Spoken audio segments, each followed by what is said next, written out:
अब इसके अंदर 12 मुख्य आसन हैं जो भी हम बताने जा रहे हैं। और जो है सबसे बड़ा एग्जाम्पल, बैठ जाओ आराम से, किडनी के लिए सबसे महत्वपूर्ण आसन मंडूक आसन है, कपालभाति के साथ करेंगे। सबसे बड़ा लाइव एग्जाम्पल हमारे पास में जितने भी यहाँ पर हैं बैठे हुए, इन सब का क्रिएटिनिन 2 से लेकर के 8 तक बढ़ा हुआ है। सबसे ज़्यादा 8.9 इस बेटे का है, खड़े होना, 8.9। और इसको बीपी के कारण से इसी उम्र में, देखो छोटी सी उम्र में ये बड़ी समस्या हो गई इसको, और इसके कारण से, बैठ जाओ बेटा, 8.9 खाली बीपी के कारण से। बीपी और शुगर, ये दूसरे भी बाबा जी, इनको भी बीपी, ये बीपी और शुगर, और उसके कारण से ये क्रिएटिनिन लेवल बढ़ता है अंगूठा अंदर अंगुलियों पर। योग से बीपी और शुगर भी ठीक होता है, और बीपी शुगर का कॉम्प्लिकेशन के कारण से चाहे क्रिएटिनिन लेवल बढ़ाओ। आगे झुक करके, अच्छा स्वामी जी, आज 3 बातें मैं खास बोलना चाहता हूं। एक तो आसन कपालभाति के साथ करें जी। स्वामी, जिनका बीपी हाई रहता अब है, ये जितने भी आसन होंगे ये कपालभाति के साथ होंगे। स्वामी जी, जिनका बीपी हाई रहता है, हाँ, क्या हुसैन भाई, उन्हें भी पूछ लो। सूर्य नमस्कार करना चाहिए या उन्हें कुछ उसमें एहतियात बरतना है? जिनका बीपी हाई रहता है वो सूर्य नमस्कार, सारे आसन, प्राणायाम, योगाभ्यास सब कर सकते हैं। बस उनको बहुत फास्ट नहीं करना चाहिए, ठीक है। उनको रिदम के साथ वो धीरे धीरे करना चाहिए। प्राणायाम भी बहुत फास्ट नहीं करना चाहिए, उनको मध्यम गति से करना चाहिए। इसलिए सब कर सकते हैं। और बीपी शुगर के पेशेंट की हम पहले ही दिन दवा बंद कर देते हैं, बस योगा अभ्यास पूरा कराते हैं और पूरा लाइफस्टाइल उनका चेंज कर देते हैं, हेल्दी लाइफस्टाइल में उनको ढाल देते हैं।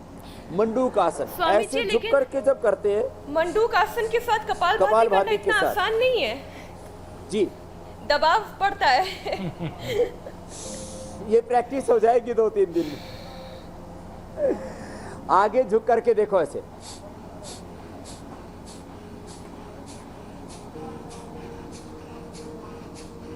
तीन बातें खास बताना चाहता हूं।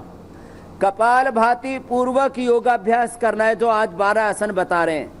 पीपल और नीम का पानी पीना है, वृकदोषर, क्वाथ और गोखरू का काढ़ा भी हम बताएंगे, और जो है कुलथ की दाल का सूप बना करके पीना है।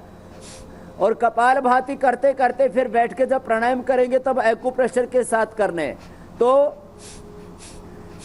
ऐसा करने से क्या परिणाम आता है, आपको मैं लाइव एग्जांपल बताने वाला हूं।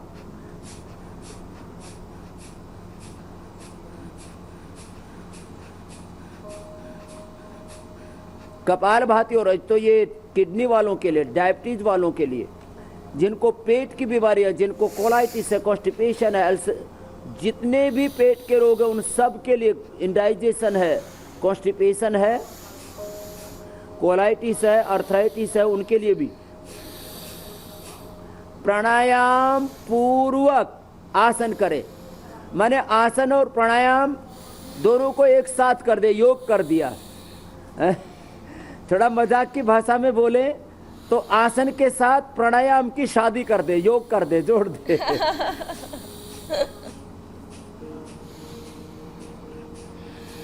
तो ये मंडूक आसन ऐसे बहुत जबरदस्त है। और इससे क्या होता है, देखो इधर आओ प्रेम जी, इधर बैठो। ये प्रेम गांव का आदमी है, किसान है, वहां बैठ जाओ, इधर बैठ करके करो, ये वाला आसन करो, बैठ जाओ, आराम से बैठ जाओ। और ये गांव का आदमी है, कपालभाति करो। इसका क्रिएटिनिन हो गया था, कितना हो गया था बाबा? 5 कुछ हो गया है, 5 कुछ हो गया। इसका जो है क्रिएटिनिन लेवल हो, ये सबसे बड़ा लाइव एग्जांपल हमारे सामने। इसका 4 से 5 के बीच आ गया था क्रिएटिनिन। हाँ जी। और बीपी रहता था, इसको सिर में दर्द होता था, तो बीपी की और सिर दर्द के लिए माइग्रेन की दवाई दी डॉक्टर ने। हाँ जी। इसकी किडनी और बैठ गई, 4 से 5 के बीच आ गया था। घर पे ही किया और जो काढ़े हम बताते थे पिया। अब इसका कल हमने दोबारा टेस्ट करवाया, 4 दिन, कितने दिन हो गए? 3-4 दिन, परसों हुआ जी। नहीं, यहाँ आए योगग्राम, यहाँ 1 हफ्ता हो गया जी। 1 हफ्ता हो गया। अब इसका परसों टेस्ट हुआ, कल रिपोर्ट आई, तो बड़ा राजी होके बता रहा, स्वामी जी अब मेरा वो जो 5 रहता था क्रेटिनिन, वो अब 2.5 पर आ गया। उल्टी गिनती शुरू होगी क्रेटिनिन की। हाँ जी, 2.5 पे आ गया जी। रिपोर्ट कहाँ रखी? रिपोर्ट तो घर ही है। यहाँ कमरे पे ही है। हाँ, कमरे पे। यहीं पर रिपोर्ट है। हाँ, कुटिया पे ही है जी। तो ये कपाल भाती के साथ करे और ये कपाल भाती कर ले। तो लाइव एग्जांपल है, 1 सप्ताह में ही उल्टा गियर लगा दिया। कपाल भाती अकेला भी कर ले और ये वक्रासन भी कर रहे तो कपाल भाती के साथ कर ले। अच्छा।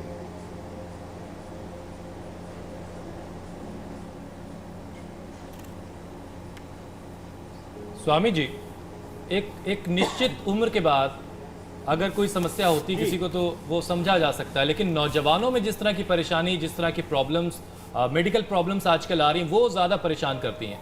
जो 30 से 32 साल के नौजवान हैं, युवा हैं, उनमें भी आजकल यूरिक एसिड के बढ़ने की बहुत समस्या देखी जा रही है। 66 साल। ये तो 66 साल थी इनकी उम्र। तो अब बैठो प्रेम जी, ये तो 66 साल में था। देखो दूसरा बच्चा, इधर आओ। गोमुखासन, स्वामी जी यही मैं पूछ रहा हूँ, कपाल भाती करना है, या ये मैं किडनी के लिए जो जी स्वामी जी, जो 30 से 32 साल के युवा हैं, गोमुखासन में बैठ के तुम, उनमें भी यूरिक एसिड बढ़ने की समस्याएं बहुत आम देखी जा रही हैं। ये जो है 30 साल का बच्चा है, 30-31 साल का जी। अब इसका क्रेटिनिन हो रखा है 8.9। क्रेटिनिन बढ़ना, अब यूरिक एसिड करो, आप लोग करो। अब जो ये इससे आगे बैठे हुए 2 सुनील हमारे, एक सुनील वार्ष्णेय है और एक सुनील कुमार सिंह है। हीमोग्लोबिन कम, यूरिक एसिड बढ़ा हुआ, बीपी शुगर बढ़ा हुआ, क्रेटिनिन 3.6। ये मेरे इधर बैठे हैं, थोड़ी सी नीली सी शर्ट पहने हुए। अब बताओ, यूरिक एसिड बढ़ जाता है, क्रेटिनिन लेवल बढ़ जाता है, बीपी शुगर इनका सबका मूल कारण है। बीपी और शुगर ये सबसे बड़ा कारण है। लोग ज़्यादा नमक खाते हैं, ज़्यादा जो है एसिडिक चीज़ें खाते हैं, एलोपैथिक दवाइयाँ खाते हैं, पानी कम पीते हैं, स्ट्रेस में ज़्यादा रहते हैं। ये मेन कारण है क्रेटिनिन लेवल बढ़ने के। और फिर सबसे बड़ा उदाहरण क्या देते हैं लोग, बोले देखो क्रेटिनिन लेवल बढ़ेगा तो फिर पहले डायलिसिस और बाद में किडनी ट्रांसप्लांट कराना ही पड़ेगा, जैसे सुषमा स्वराज जी का हुआ, जैसे आदरणीय जेटली जी का हुआ। और फिर बोले जाना ही पड़ेगा, पहले क्रेटिनिन लेवल बढ़े, बाद में डायलिसिस, बाद में किडनी ट्रांसप्लांट और बाद में मौत। ये कितना बड़ा एक जीवन में एक प्रश्न चिन्ह है, कितना बड़ा ये संकट है। कपाल भाती करे से अब इस लड़के का भी 8.9 सब नीचे लेके आना। अब छोटी सी उम्र है अभी इसकी। अब क्या पढ़ाई कर रहे हो? सॉफ्टवेयर में जॉब कर रहा था, जॉब छोड़नी। ये जॉब छोड़नी पड़ी, सॉफ्टवेयर कंपनी में जॉब कर रहा था। जाओ बैठो। अब इसकी हालत ऐसी होगी, 8.9 क्रेटिनिन, माने ऐसे दोनों तरफ से ये करना होता है, ऐसे ये मंडूक आसन। स्वामी जी, उनको बीमारियों की वजह से जॉब छोड़नी पड़ी, ये किडनी के लिए भी अच्छा है। लेकिन अब आपके साथ योग कर रहे हैं तो बीमारियां उनके शरीर को छोड़कर जरूर चली जाएंगी। अच्छा स्वामी जी, किडनी में स्टोन की जो परेशानी है, अगर वो हो जाए तो फिर क्या उपाय करना है? किडनी में स्टोन की परेशानी हो जाए, इसमें जो जिनका शरीर पतला है वो पद्मासन में बैठ करके योग मुद्रासन भी कर सकते हैं। तो कुल्थी की तो दाल का काढ़ा पिए। आज एक कुल्थी और गोखरू मैंने अपने पास ही रखा हुआ है। कुल्थी और गोखरू का तो उबाल करके पिए, ये यूरिन के प्रॉब्लम के लिए बेस्ट है। मैं रोज इंडिया टीवी पर गोखरू के बारे में कहीं ना कहीं नाम आ जाता है। कल ही मेरे पास में मुंबई से फोन आया, एक मनहास जी हैं, बहुत अच्छे उद्योगपति हैं। उनकी पत्नी को यूरिन इन्फेक्शन हो गया। बोले स्वामी जी मैंने तो एक बार काढ़ा पिया, एक ही बार में ठीक हो गया, और मेरी 10-20 यूरिनरी ट्रैक में इन्फेक्शन लेडीज को बहुत होता है। मेरी 10 सहेलियों को भी प्रॉब्लम थी, उनको भी मैंने गोखरू भेज दिया सबको। गोखरू उबाल करके पियो। ये गोखरू पथरी के लिए, क्रेटिनिन लेवल के लिए, सभी प्रकार के यूरिनल इन्फेक्शन के लिए बहुत ज़बरदस्त है। और गोखरू के साथ साथ हम पाषाण भेद है, पत्थर चटा है, पत्थर चटा के पत्ते यहाँ पर हैं वो बताएंगे। ये उबा इसको जो है रोज खिला देते हैं, अश्मरी हर क्वाथ अश्मरी हर रस दे देते हैं, पानी ज़्यादा पिलाते, कपालभाति कराते, पथरी दूर हो जाती है। बहुत सिंपल सी बात है। और कुलथ की दाल जो है उसमें थोड़ा सेंधा नमक, जिनको पथरी है, बाकी तो नमक बंद ही कर देते हैं क्रेटिनिन वालों का। कुलथ की दाल में थोड़ा सा हींग और थोड़ा सेंधा नमक डाल करके आज हम बताने वाले हैं। एक वीक में लगभग सभी की पथरी दूर हो जाएगी। ये कपालभाति के साथ योग मुद्रासन भी बैठ करके हो गए। अब देखो स्वामी जी, आप कह रहे हैं कि गोखरू उबाल कर मकरासन लेट जाएंगे सभी। स्वामी जी, आप कह रहे हैं कि गोखरू के पानी से, उसे गोखरू को उबाल कर पीने से जो पथरी है वो धीरे धीरे डिसॉल्व हो जाएगी और स्टोन की परेशानी खत्म हो जाएगी। तो इसमें क्या साइज का भी कुछ मामला है कि कितने बड़े साइज का स्टोन है तो वो खत्म होगा और कितना बड़ा छोटा है तो खत्म होगा? कितने बड़े साइज का स्टोन है, बहुत बड़ा है तो टूट टूट के निकल जाएगा और छोटा है तो एक ही बार में निकल जाएगा। इतना ज़बरदस्त है। मैं आपको एक बहुत बड़ा अपना एक्सपीरियंस बताता हूँ।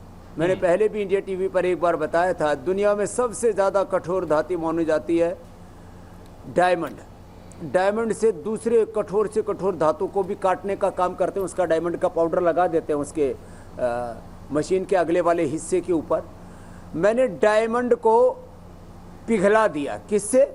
हीरे के भस्म बनानी थी, कोई बता के नहीं दे रहा था। शास्त्रों में जो विधि लिखी गई थी वो पॉसिबल नहीं थी कि मेंढक पकड़ो और मेंढक का पेशाब कराओ और उसके अंदर जो है हीरे को रगड़ो और उसके बाद उसकी भस्म बनाओ।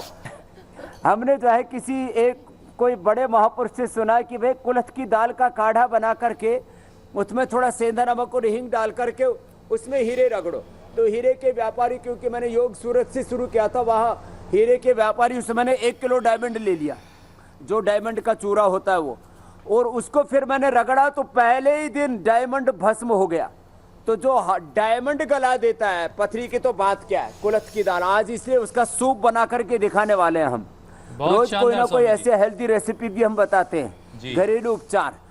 अभी वो सूप लेकिन राज रहने दीजिए, अभी वो सूप राज रहने दीजिए। लेकिन स्वामी जी, बहुत सारे सवाल आ रहे हैं, उन सवालों की जरा शुरुआत करते हैं जी। और एक और अहम चीज ये भी है कि कई बार यूरिन इन्फेक्शन जो है वो किडनी फेलियर की वजह बन जाता है। हम सवाल की शुरुआत करें उससे पहले एक शुक्रिया आपके लिए स्वामी जी आया बहुत दूर से, 7 समंदर पार से, अमेरिका से। टीना कपूर हैं, वो अमेरिका में रहती हैं और कह रही हैं कि वो 6 महीनों से आपके साथ लगातार योग कर रही हैं और योग करते करते उन्होंने अपना 10 किलो वजन जो है वो घटा लिया है। वो आपका शुक्रिया अदा कर रही हैं। ठीक है स्वामी जी, तो इस तरीके से शुक्रिया उनको भी। 7 समंदर पार बैठे लोग भी आपके साथ योग कर रहे हैं। सपना सिद्धू आपसे पूछना सवाल का जवाब जानना चाहती हैं। इंडिया टीवी का ये जो फेसबुक के ऊपर कार्यक्रम आ रहा है जी, इसका कमाल है। तो एक बात मैं सबसे कहूंगा कि सब जो है जो इंडिया टीवी पर फेसबुक पर देखते हैं वो इसको शेयर करें ज्यादा से ज्यादा लोगों तक। मैं देखता हूं 2 मिलियन से लेकर के और 20-25 मिलियन तक। अभी तो कुछ कार्यक्रम हमारे 40-50 मिलियन तक पहुंच गए हैं कि 50 की उम्र में 25 के कैसे दिखे। तो वो जो दोनों कार्यक्रम का देखा जाए तो करीब जो है 150 मिलियन उसके जो है व्यूज हो चुके। माने कितने कितने करोड़ों लोग इससे लाभान्वित हो रहे हैं। स्वामी जी, तो जलवा है, देखते हुए योग का जलवा बस है। एक शेयर जरूर कर दें जी, जी। जिससे कि ज्यादा से ज्यादा लोगों तक ये ज्ञान पहुंचे। बिल्कुल सही बात है, बिल्कुल सही बात है। स्वामी जी, सपना सिद्धू हैं, वो कह रही हैं कि उनकी माँ की उम्र 50 साल है और उनकी दोनों किडनी में स्टोन है और इसकी वजह से उनको यूरिन में खून आता है, ब्लड आता है और बहुत सारी दवाइयां वो कर चुकी हैं। तो उनके लिए क्या आप उपाय बताना चाहेंगे? हालांकि काफी कुछ आप बता चुके हैं, कुछ अलग से हो तो वो आप उसमें जोड़ दीजिए। देखो, गोखरू के साथ ये जो आप देख रहे हो ना, पीपल के और शीशम के, देखो ये शीशम, इसके पत्ते, इसका भी काढ़ा, इसको कूट करके इसका रस पिला दे, पहले ही दिन से ब्लीडिंग बंद हो जाएगी। पहले ही दिन से। ये बहुत बड़ी बात मैं कह रहा हूं। ऐसे ही ये मरकट आसन जबरदस्त है। फिर ये पवन मुक्तासन, उत्तान पादासन, नौकासन, ये भी करना है किडनी वालों को। तो गोखरू के काढ़े के साथ साथ पीपल और शीशम के पत्ते आज ये बताएंगे भी पीपल के पत्ते, शीशम के पत्ते, नीम के पत्ते, ये किडनी के लिए ज़बरदस्त होते हैं। खास करके जब जो है ब्लड निकलने लगता है यूरिन से, किसी भी कारण से ब्लड की लीके जो है ब्लीडिंग हो रही हो, तो शीशम के पत्ते और पीपल के पत्ते 10-10 पत्ते ले लो, कूट करके रस निकालो, पिला दो, और गोखरू का काढ़ा पिला दो, ठंडा करके, उबाल करके ठंडा करके पिलाना है। तो पहले ही दिन से ब्लीडिंग बंद हो रही है। जो भी आज आसन बता रहा हूं मैं, सब कपालभाति के साथ करने हैं। मतलब ये कि स्वामी जी गोखरू जो है वो किडनी के लिए पहले ही रामबाण दिन से है। किडनी की प्रॉब्लम, शुगर की प्रॉब्लम, कॉन्स्टिपेशन दूर। जी अच्छा स्वामी जी, बहुत सारे ऐसे लोग हैं जी जो भैया, पैदाइशी जी भैया। जिनको एक किडनी होती है, जन्मजात जिनकी एक किडनी होती है, और बहुत से ऐसे भी जिनकी एक किडनी हटा दी गई, यानी सिर्फ एक किडनी पर वो अपनी जिंदगी जीते हैं। तो ऐसे लोगों को किस तरह की सावधानी बरतनी है, उनको किन किन बातों का ख्याल रखना चाहिए? तो ये तो उत्तान पादासन और नौकासन, ये दोनों अभ्यास भी कपालभाति पूर्वक करने, और आगे भी अभ्यास बताएंगे। अरे आप में से भी तो एक किडनी किसकी है? इसी की है। ये जो लड़का बैठा था मेरे साथ, जी। इसकी एक ही किडनी, जिसका 8.9 है। तो बचपन से ही नहीं है, बचपन से ही नहीं है, ऐसा ही लड़का है। एक की दोनों किडनी जुड़ी हुई है। यहाँ पर सारे सैंपल यहाँ मिल जाते हैं। सारे लाइव एग्जाम्पल आपके पास हैं। तो उनको कुछ एहतियात करना होता है स्वामी जी की उत्तान पादासन, नौकासन, वो जो आपके पास और लोग फिर ये हैं, पादांगुष्ठ नासास प्रशासन हो जाए तो अच्छी बात है। उनको एहतियात बरतना है। उनको पानी बहुत ज़्यादा नहीं पीना है। उनको 2-2.5 लीटर से ज़्यादा, जो दोनों किडनी वाले हो तो 3 से 4 लीटर लिक्विड ले सकते हैं। लेकिन जिनको एक ही किडनी है तो उनके ऊपर ज़्यादा प्रेशर ना पड़े, वो 2-2.5 लीटर से ज़्यादा पानी ना पिए। नमक जो है आर्टिफिशियल तो खाएं नहीं, सेंधा नमक भी मामूली सा खाएं, और तली हुई चीज़ों से अवॉइड करें उनको। और योगाभ्यास करने में कोई एहतियात? स्ट्रेस लाने, बीपी शुगर ना बढ़ने दे, वेट ना बढ़ने दे। और ये लास्ट अभ्यास बता देते हैं अभी, ऐसे ऊपर नीचे पैरों को करना, अर्धहलासन। ये इसका किडनी के ऊपर जबरदस्त असर होता है। ये एक तो ये, और फिर एक ये जो कर सके तो द्विचक्री का आसन, दोनों पैरों से एक एक पैर से, तो ये जबरदस्त है। अर्धहलासन और ये द्विचक्री का आसन, माने पैरों को ऊपर नीचे, यूं ऊपर नीचे ऐसे 25-50-100 बार तक करवा देते हैं हम ऐसे ये अभ्यास। आज खास अभ्यासों में ये है कि कपालभाति पूर्वक करना है।